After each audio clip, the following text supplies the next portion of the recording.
She slammed her purse on the counter. "Can you hurry up, girl?" "I don't have all day." The cafe went silent.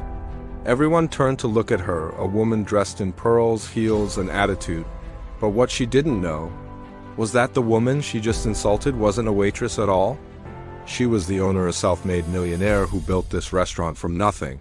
And what happened next? It was karma, served piping hot. This story takes place in Atlanta on a warm Saturday morning. The Golden Spoon Cafe was buzzing with life, laughter, the aroma of fresh coffee and weekend chatter.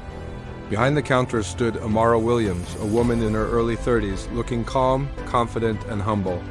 To anyone walking in, she looked like just another waitress, but in truth, she owned the place.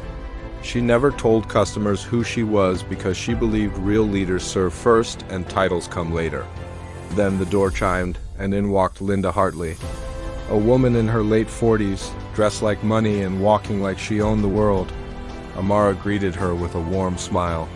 "Good morning, ma'am. Table for one?" Linda didn't smile back. "Yes, and make it quick." "I hate waiting." Her tone was cold, sharp. She glanced around the cafe.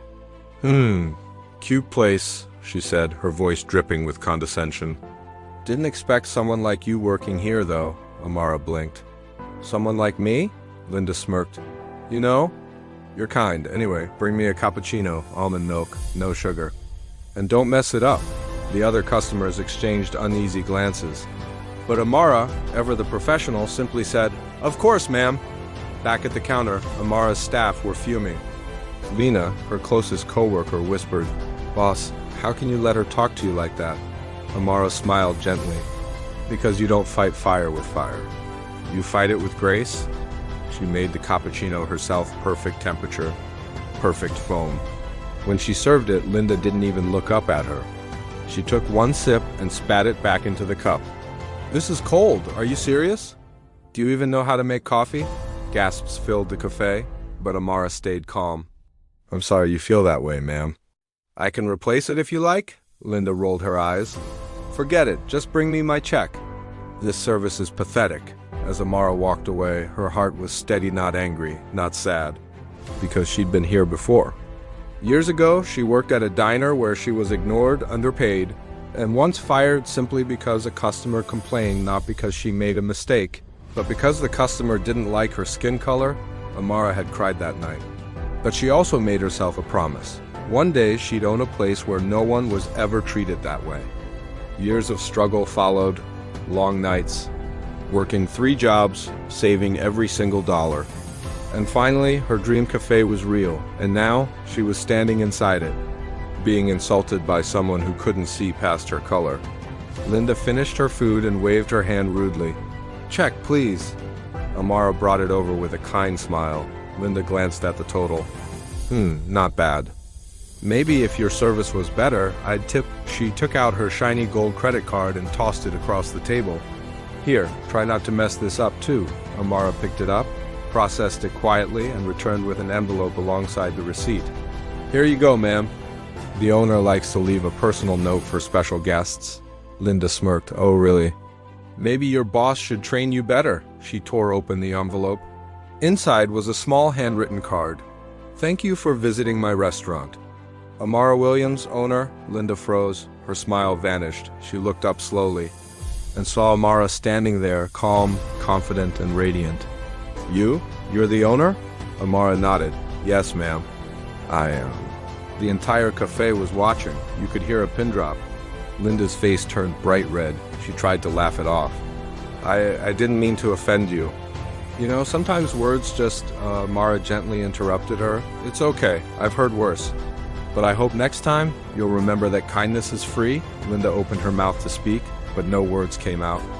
Her pride had just melted in front of everyone. Amara smiled softly. "Enjoy your day, Mrs. Hartley, and thank you for the reminder of why I started this place." Linda stood up slowly, gathered her things, and walked toward the exit, her head down. She didn't make eye contact with anyone. Just then, the door opened again. A man in a sharp suit walked in, beaming. It was Mr. Davis, a famous local food critic. "Amara, I was looking for you," he said loudly. "Congratulations." Your cafe just won Best Local Business of the Year. The cafe erupted in applause. Linda stopped dead in her tracks, her face pale.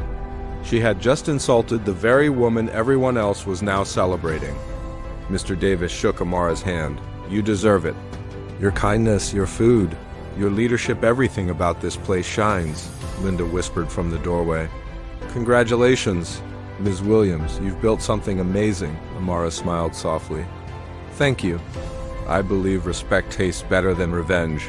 Linda nodded, tears welling in her eyes. She walked out quietly, her arrogance replaced with a heavy dose of regret. Later that evening, when the cafe was empty, Lena asked, Boss, does it ever get easier dealing with people like her? Amara looked out the window at the sunset. No, but you learn to let their words fall, not stick. Because one day, life teaches them the lesson you never have to. And that's the beauty of karma. It doesn't rush. It waits for the perfect moment, and when it arrives, it's silent. But powerful. Never judge people by their appearance. You never know who you re-talking to. The person you look down on today might be the one standing above you tomorrow. Kindness costs nothing, but it changes everything. If this story touched your heart, don't forget to like and subscribe for more. Because the world needs more kindness and fewer people who think they're better than others. Thanks for watching.